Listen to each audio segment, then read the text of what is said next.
A paz do Senhor Jesus esteja na sua vida. Seja muito bem-vindo ao canal da FAEST Academia, uma escola de educação teológica aqui do estado de Santa Catarina, no Brasil. Eu sou o pastor Reginaldo de Souza e nesta videoaula apresentaremos subsídios para a lição 10 do quarto trimestre de 2024, que tem como título A Promessa da Proteção Divina.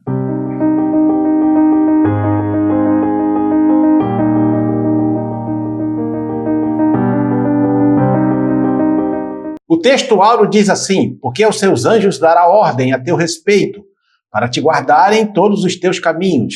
Salmos 91, versículo 11. A verdade prática diz: Deus promete sua divina proteção a todos os que são fiéis à sua palavra. A leitura bíblica em classe encontra-se em Efésios capítulo 6, versículo 10 ao 17, e no livro de Salmos 91, de 1 a 8. A introdução diz assim: nesta lição tomamos Efésios capítulo 6, versículo 1 e o Salmo 91 para estudar a promessa de proteção que Deus faz ao seu povo diante das investidas do maligno. Ao longo das Escrituras, o inimigo que se apresenta contra nós não é um ser humano, mas um ser espiritual. A nossa batalha não é contra carne e sangue, mas contra Satanás e seus demônios. Uma vez que estamos num relacionamento verdadeiro com Deus, por meio de seu Filho, não precisamos temer o maligno, pois o Senhor Jesus nos disponibiliza armas espirituais para sermos vencedores em Cristo. Nós estamos num campo de batalha, lutando dia e noite contra as hostes espirituais da maldade. Nós enfrentamos Satanás e seus demônios dia após dia, noite após noite. Mas o Senhor nos deu uma promessa, que estaria conosco, nos defendendo, nos guardando, nos sustentando, nos preservando e nos livrando dos ataques do maligno.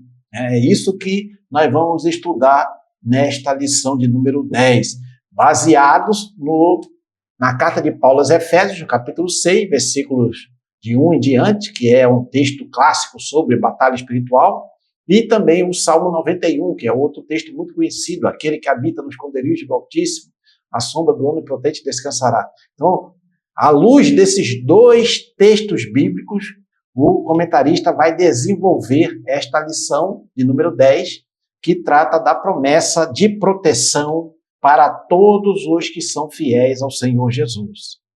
Tópico 1, proteção espiritual contra o inimigo. Subtópico 1, proteção contra o maior inimigo.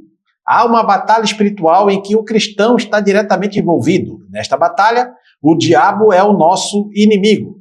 Para enfrentá-lo, a Bíblia nos apresenta algumas diretrizes indispensáveis. O capítulo 6 de Efésios revela alguns ensinamentos muito importantes. Ele nos descreve as hostes espirituais da maldade e, ao mesmo tempo, quais armas o Senhor Deus nos disponibiliza para a nossa proteção.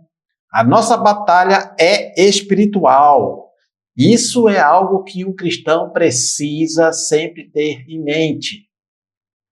A batalha do cristão é espiritual, a luta do cristão é espiritual. Mesmo que se desenvolva, que se desenrole aqui no mundo, nas relações humanas, na sociedade, a batalha é espiritual. Às vezes, o cristão acha que está sendo perseguido por alguma pessoa do seu convívio. Mas, na verdade, não. É o inimigo que está usando essa pessoa para prejudicar o servo ou a serva de Deus. Veja ali no caso de Pedro. Pedro, ele deu lugar, mesmo ele não conhecia tudo que a Bíblia ensinava sobre batalha espiritual. Ele não sabia, obviamente, Pedro. E, no entanto, ele emprestou a boca dele para proferir uma mensagem que não era da parte de Deus. Então, e Jesus o repreendeu. Jesus falou: arreda-te daqui, Satanás. Ou seja, o Pedro, foi usado por Satanás para falar algo para Jesus que não provinha de Deus. Então veja como é que a luta é espiritual. E da mesma maneira acontece conosco hoje. Temos que estar atento a isso, né? E nesta lição aqui, o comentarista vai desenvolver mais esse assunto, ele vai mostrar quais são as armas mais à frente que Deus nos disponibiliza para esse enfrentamento espiritual, para estarmos nesse campo de batalha espiritual e sermos mais do que vencedores em Cristo Jesus, porque o nosso general é Cristo, ele está no controle de todas as coisas, é ele que nos garante a vitória completa contra as forças malignas. Subtópico 2, os inimigos espirituais em Efésios. Em Efésios 6, de 10 a 12, Paulo nos mostra que os nossos inimigos são espirituais, conforme já falamos. As expressões que o apóstolo usa para esses inimigos são principados, governos do mal liderados pelos príncipes das trevas, potestades, poderes malignos que se levantam contra os servos de Deus, príncipe das trevas destes séculos, demônios que lideram outros demônios e combatem a igreja do Senhor Jesus, hostes espirituais da maldade nos lugares celestiais, legiões de demônios preparadas para destruir a vida espiritual dos crentes, das igrejas e do ambiente de adoração a Cristo. Satanás e seus demônios desenvolvem estratégias para tentar deter o avanço da igreja de Cristo. Então, os inimigos espirituais que são descritos ali em Efésios, né? Aquela que não há a lista completa, aqui são nomes que são apresentados ali na carta de Paulo aos Efésios. E ele cita, né, principados, que são governos, né, ou seja, no mundo espiritual, governos do mal liderados pelos príncipes das trevas. Né? Na Bíblia você tem ali no livro de Daniel o príncipe da Pérsia, o príncipe da Grécia, né, são esses principados. Potestades, poderes malignos que se levantam contra os servos de Deus. Aí sai uma categoria, né, digamos assim, regional, uma categoria de seres malignos que têm poderes sobre uma determinada região. Príncipes das trevas destes séculos. Então, veja só, príncipe das trevas são aqueles demônios que lideram, né, todo o exército maligno que ataca, né, o povo de Deus, que ataca a igreja do Senhor Jesus. Demônios que lideram outros demônios e combatem a igreja do Senhor Jesus. Né? São esses príncipes aí das trevas. Hostes espirituais da maldade nos lugares celestiais, que são legiões de demônios, que estão preparados para destruir a vida espiritual dos crentes, para disseminar a maldade, disseminar a mentira, disseminar a fofoca, disseminar a murmuração, disseminar tudo que não presta, tudo que atrapalha a obra de Deus na vida, tanto do cristão individualmente, como também da coletividade cristã. Então, Satanás e seus demônios desenvolvem estratégia para tentar deter o avanço da igreja de Cristo. Eles tentam de todas as maneiras, usam pessoas ímpias para atacar os crentes, para atacar a igreja. Ele também procura afetar a fé dos próprios crentes. Ele procura gerar a murmuração no meio dos crentes e levando muitos a desobedecer a palavra de Deus e impedindo, obviamente, que o Espírito Santo tenha plena liberdade para atuar no meio do povo de Deus, usando os servos e as servas de Deus no avanço do reino dos céus. E Satanás, ele tem essa estratégia. Ele às vezes, você vê na história da igreja, né, que quantas vezes ele tentou destruir, sufocar a igreja, destruir a igreja, mas Jesus falou, as portas do inferno não prevalecerão contra a minha igreja. Então, ele nunca conseguiu, né, deter o avanço da igreja, ele nunca conseguiu, né, impedir que a igreja prosseguisse, né, cumprindo a grande comissão de Jesus.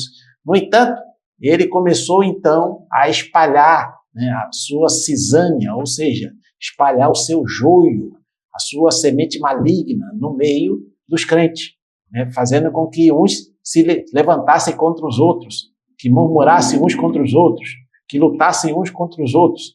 E, infelizmente, ele, de certa maneira, até certo ponto, ele tem sido bem sucedido, infelizmente. Né? Hoje você vê pessoas que se dizem cristãs, seguidoras de Jesus, mas que não se cumprimentam, não se consideram irmãos em Cristo, né? Por causa de um ponto secundário da interpretação bíblica, e eles dizem que aquele grupo A, o grupo A diz que o grupo B não vai ser salvo, e o grupo B diz que o grupo A não vai ser salvo, por isso ou por aquilo, questões secundárias, questões que não são principais, questões principais, doutrinas primárias das Escrituras Sagradas, mas isso é uma obra satânica, de divisionismo, né, no seio da igreja. Subtópico 3, as armas espirituais do crente. Para enfrentar as poderosas hostes espirituais da maldade, temos uma armadura espiritual providenciada por Deus, descrita em Efésios 6, de 14 a 17. Uma armadura constituída pelas seguintes armas espirituais. A verdade é uma arma poderosa contra a mentira do diabo. Você sabe que o diabo é o pai da mentira. Então, uma das armas que Deus nos providencia é a verdade. A couraça da justiça, uma vestidura que protege o crente dos golpes mortais das tentações do maligno.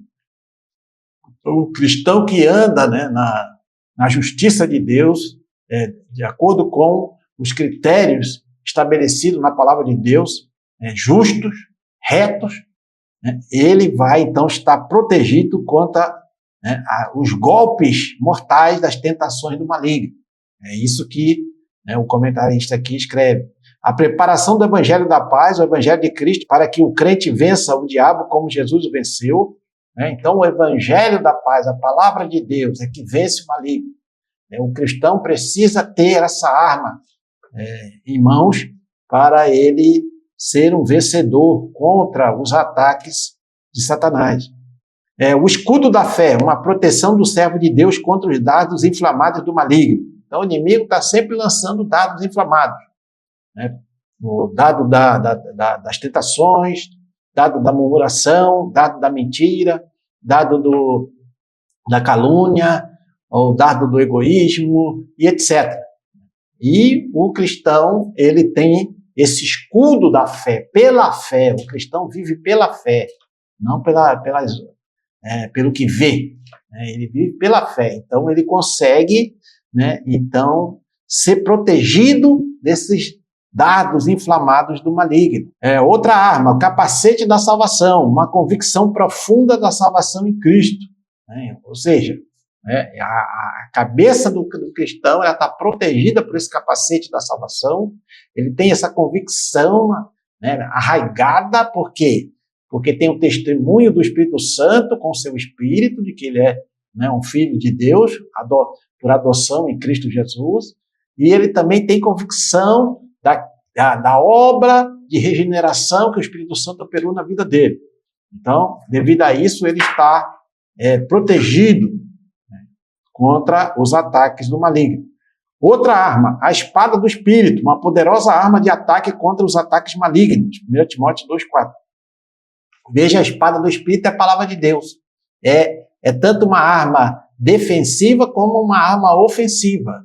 Veja que Jesus no deserto ali, quando foi tentado por Satanás, ele usou 3 vezes, 3 versículos do livro de Deuteronômio.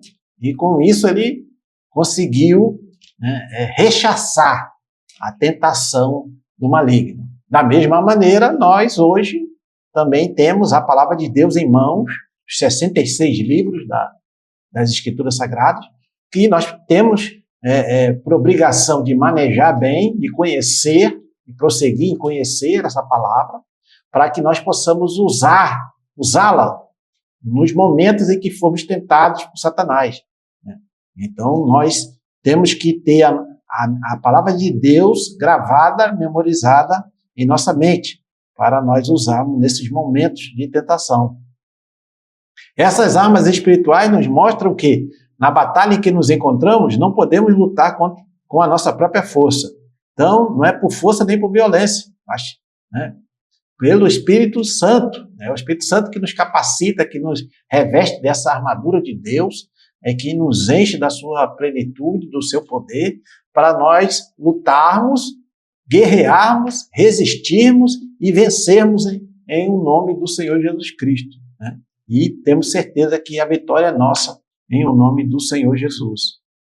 Tópico 2, a maravilhosa proteção de Deus. Subtópico 1, a proteção de quem se relaciona com Deus. O Salmo 91 revela a proteção divina para os que se relacionam com Deus e andam em sua presença. É um salmo que afirma que Deus oferece descanso para a alma que se relaciona com Ele. O nosso relacionamento com Deus é de confiança e, por isso, Ele nos livrará do perigo, da insegurança e nos dará a proteção. Versículos de 2 a 4. Nos períodos de intensas batalhas espirituais, contar com a proteção divina serve de consolo e segurança na hora da provação. Olha só que coisa interessante, né? A proteção de quem se relaciona com Deus. É claro que nesse relacionamento com Deus aqui implica obediência plena, total à palavra de Deus. Não adianta a pessoa dizer assim, eu vou ler o Salmo 91, que vou estar protegido dos ataques das trevas, vou estar protegido da feitiçaria, da bruxaria, da macumbaria, etc. Não, só você ler o Salmo 91 não vai te trazer essa proteção de forma alguma. O que vai trazer essa proteção é se você tiver um relacionamento com Deus, um relacionamento íntimo com Deus, na pessoa de Jesus, e tiver o Espírito Santo operante na tua vida.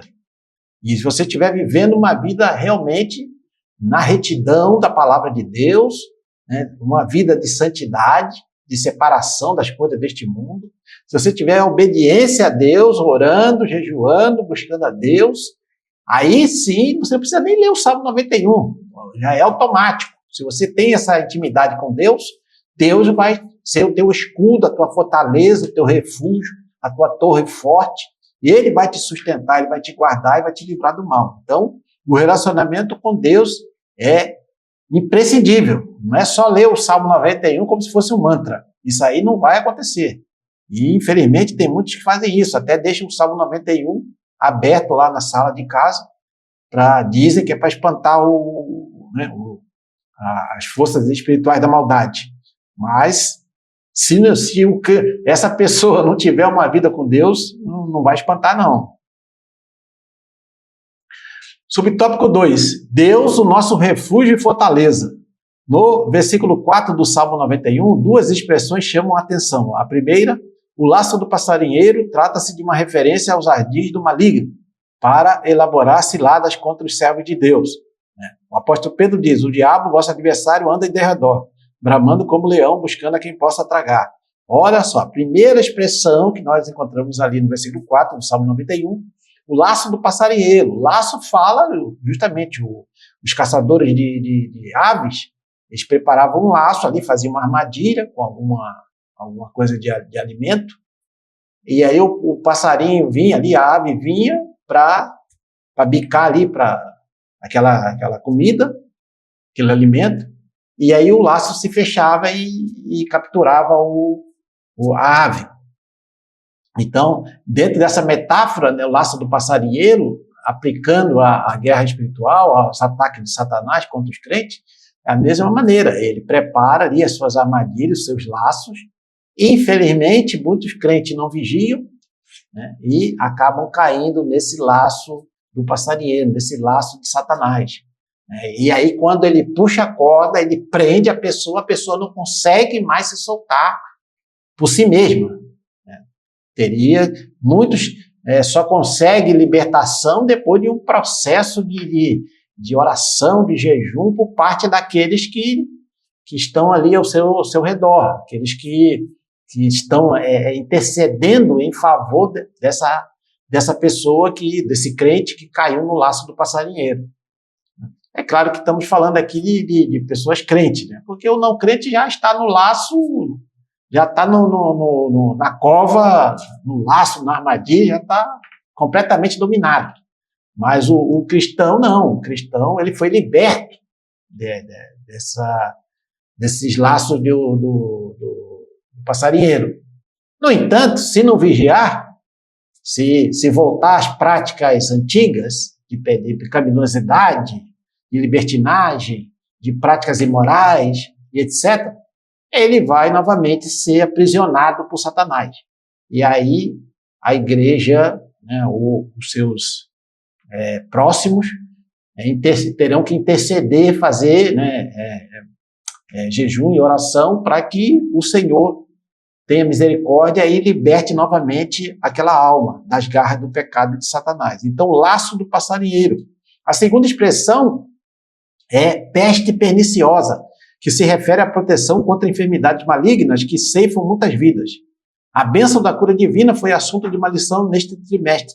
E por meio de Jesus Cristo, ela continua disponível a quem crê. Então, a segunda expressão é peste perniciosa, né, que se refere à proteção contra enfermidades malignas, que ceifam muitas vidas. Tivemos agora há pouco tempo, né, essa pandemia, que assolou a humanidade inteira. Então, veja que Satanás está por trás de todas essas coisas aí que acontecem. Né?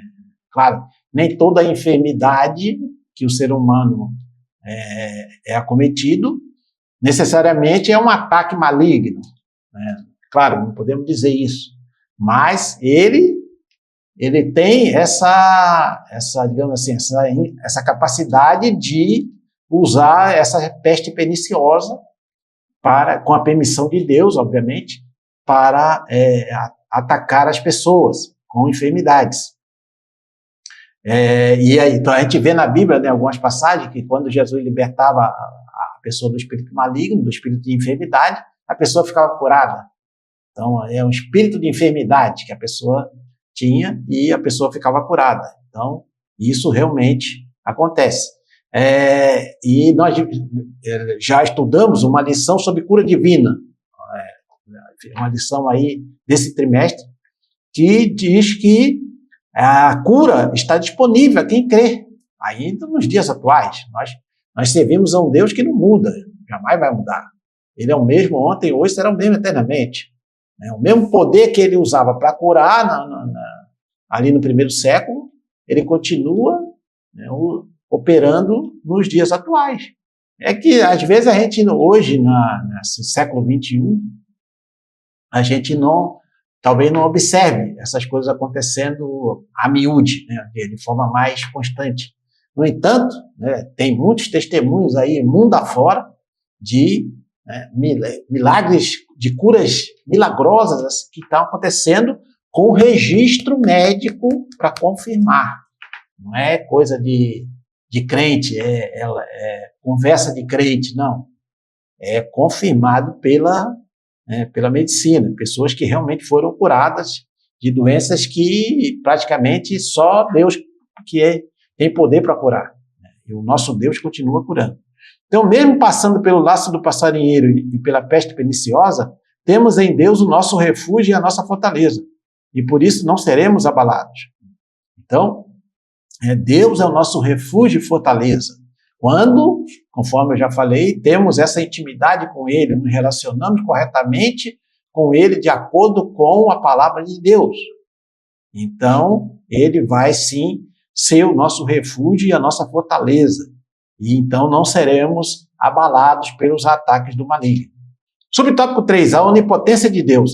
O Salmo 91 apresenta a Deus como o onipotente, aquele que é o todo-poderoso.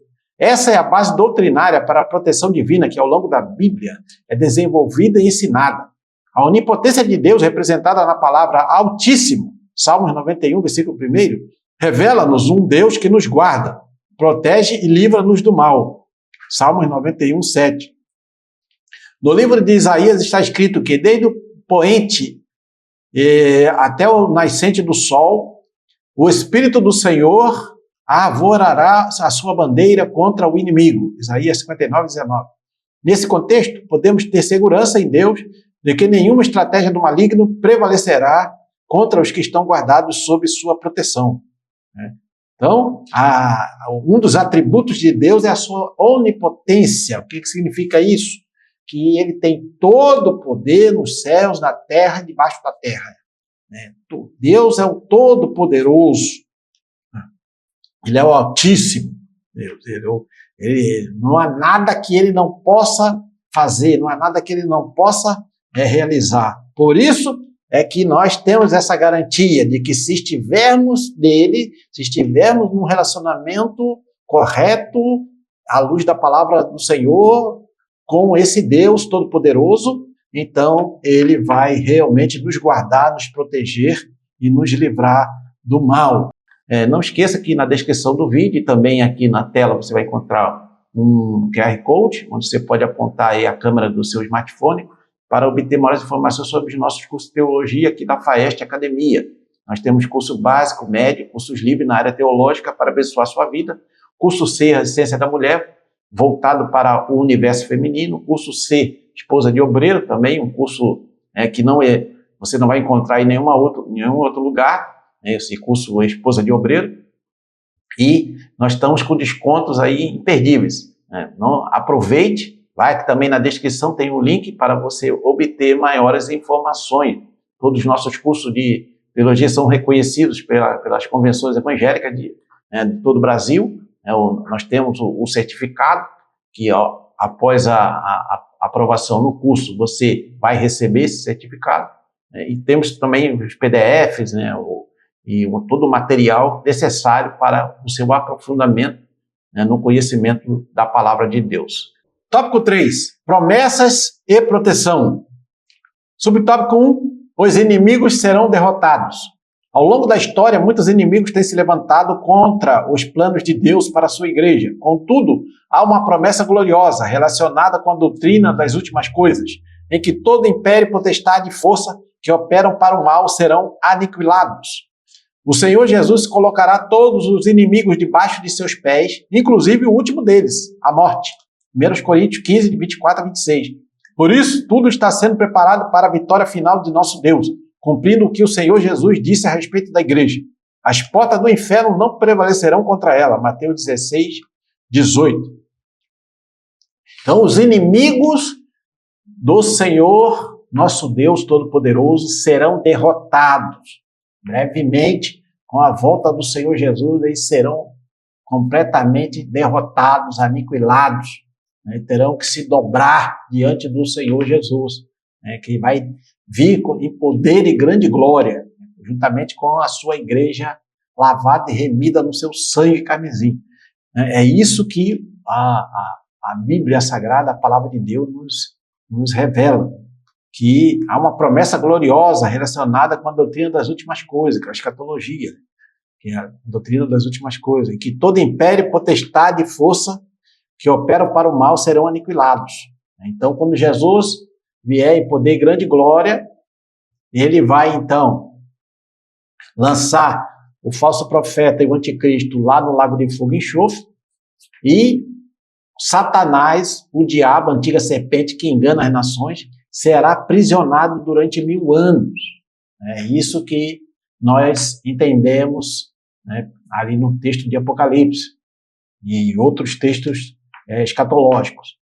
Então, depois desses 1000 anos, Satanás, então, será solto por um tempo. Ele vai enganar as nações novamente e vai tentar guerrear contra o Senhor Jesus. E, obviamente, ele vai ser derrotado e dessa feita ele vai ser lançado também lá no lago de fogo e enxofre. Então, aí sim, depois de todo o julgamento do trono branco, o último inimigo vai ser a morte, que vai ser derrotada completamente. E então, haverá novo céu e uma nova terra. E Deus será justamente, estará com o seu povo por toda a eternidade. É isso que a Bíblia Sagrada nos revela. Então, todos os inimigos do Senhor serão derrotados. Está dizendo aqui que a vitória final do nosso Deus, cumprindo o que o Senhor Jesus disse a respeito da igreja, as portas do inferno não prevalecerão contra ela. Ao longo da história da igreja, vários inimigos se levantaram para destruir a igreja do Senhor Jesus, mas nunca conseguiram destruir a igreja, porque o Senhor prometeu e o Senhor cumpre a sua palavra. Então a igreja sempre esteve avançando, a igreja sempre esteve atuante no mundo, pregando o evangelho, ganhando almas para Jesus, né, avançando na obra de missões. A igreja, ela nunca foi detida pelos inimigos da fé cristã. Até os dias atuais, muitos inimigos da fé cristã existem no mundo todo, mas eles não conseguem deter o avanço, né, da fé cristã no mundo. Por quê? Porque o Senhor Jesus falou que as portas do inferno não prevalecerão contra a sua igreja. Subtópico 2. Segurança e vitória para os que temem o Senhor. Hoje, em nossa vida cristã, podemos esperar segurança e vitória em Deus. Devemos orar ao Senhor buscando proteção antes de sair de casa para realizar as nossas tarefas e negócios, antes de realizar alguma viagem.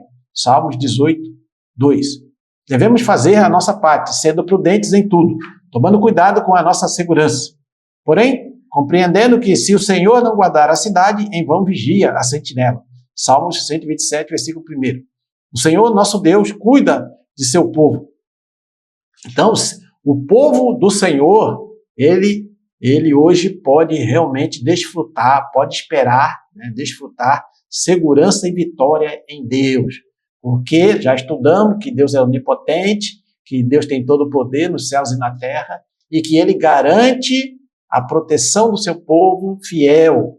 Ele garante a segurança do seu povo fiel contra os ataques do maligno. Mas o povo de Deus precisa estar em íntima comunhão com ele, com Deus.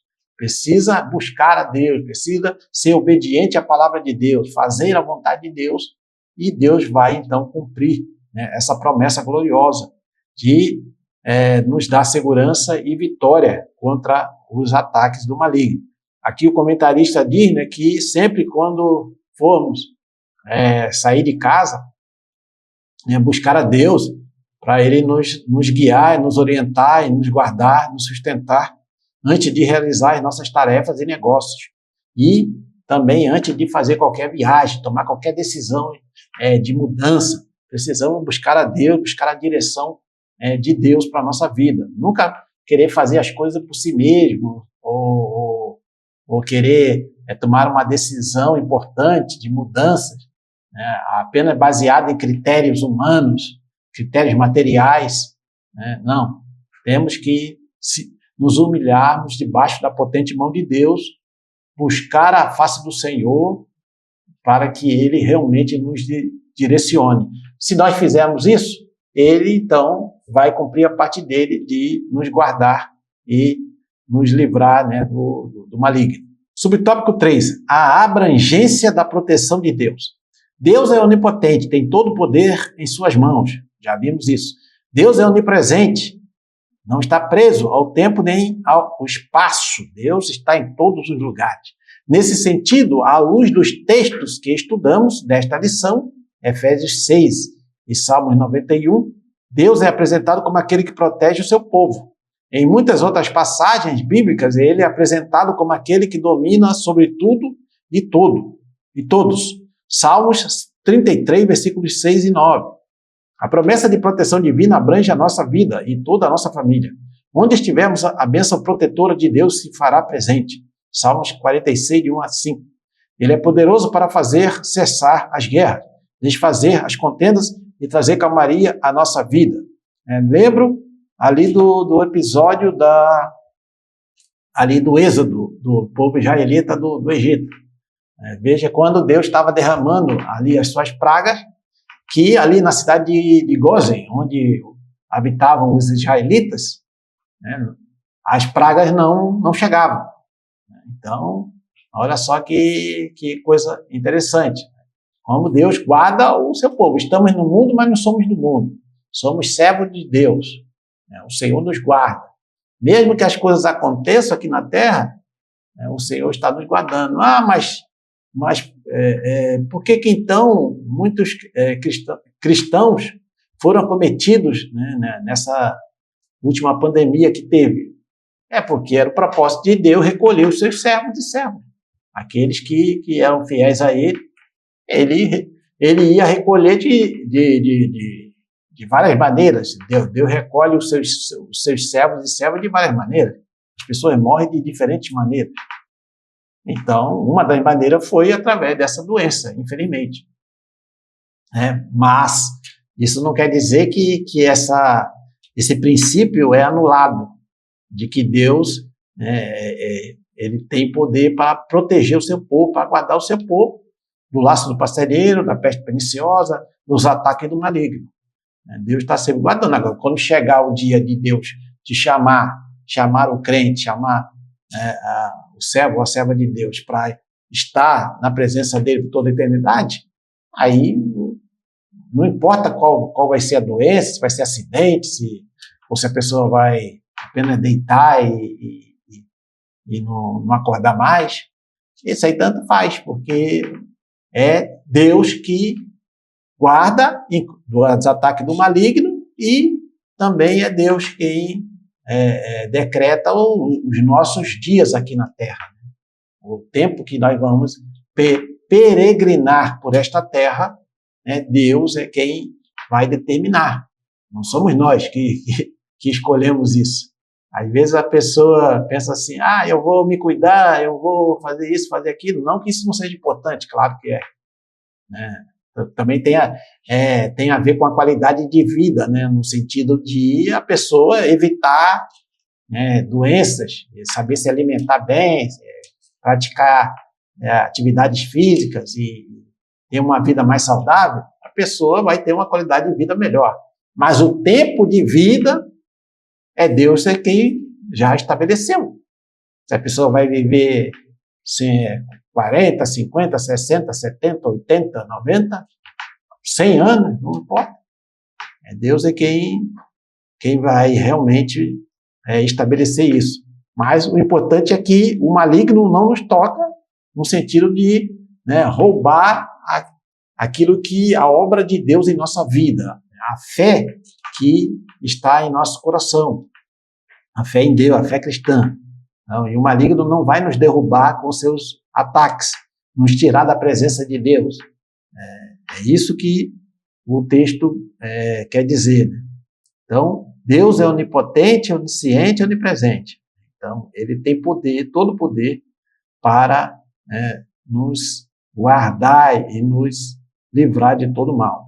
Muito bem, estamos chegando à conclusão. Se você está sendo abençoado ou abençoada por essa videoaula, não esqueça, deixa seu like, comente, compartilhe, inscreva-se no canal da Faesp Academia, bate o sino para receber as notificações sempre que postarmos novos vídeos aqui no canal da Faesp Academia. Você vai encontrar também no canal da Faesp Academia links, ou melhor, você vai encontrar playlists com todas as lições de EBD, que é nos trimestres anteriores, e também as lives da EBD dos jovens que estamos gravando todas as quintas-feiras, das 10h15 da manhã até 11h15, 11h20, 11h25, por aí. Então, também você vai encontrar aqui na descrição desse vídeo e dos outros vídeos do canal da Faesp Academia, então você vai encontrar links para você adquirir, você comprar as obras, os livros que são recomendados pelo comentarista deste trimestre para abençoar a sua vida e complementar o seu aprendizado desse tema tão importante, que esse é o tema sobre as promessas de Deus para a sua igreja. Muito bem, chegamos à conclusão que diz assim: em Deus podemos desfrutar de proteção e segurança. Sabemos que a nossa vida cristã não é livre de ataques malignos. Contudo, temos um Deus que é o nosso protetor e podemos experimentar o seu refúgio e sua fortaleza. O seu Filho, nosso Senhor Jesus Cristo, nos esconde em sua presença e nos protege de todo mal. Assim, na força do Espírito Santo e vestidos com a armadura espiritual, podemos resistir às investidas e ciladas do maligno. O Deus de Jacó é o nosso escudo e refúgio. Nele estamos seguros e protegidos. Então, aqui na conclusão, nós podemos ver que, recapitulando tudo que foi falado, que a nossa vida cristã não está isenta, livre dos ataques malignos. Mas o que a palavra de Deus nos garante é que Deus é o nosso refúgio e fortaleza, é o nosso protetor, que Ele nos guarda, Ele nos sustenta, e que o Senhor providenciou uma armadura espiritual, as armas da nossa milícia não são carnais, mas sim poderosas em Deus, é o que diz o texto bíblico. Então nós temos armas espirituais para lutar nessa guerra espiritual contra as forças da treva e arrancar vidas das garras de Satanás e trazê-las das trevas para o Senhor Jesus, para a luz, a maravilhosa luz do Senhor Jesus. Então, sabemos que esse Deus Todo-Poderoso é o nosso refúgio e também o nosso escudo, a nossa fortaleza, e que nós estamos, então, dessa forma, protegidos e guardados até o dia que Ele nos chamar para estar com Ele. Muito bem, esse foi o conteúdo desta videoaula. Deus abençoe seus estudos e nos encontramos na próxima videoaula, querendo Deus.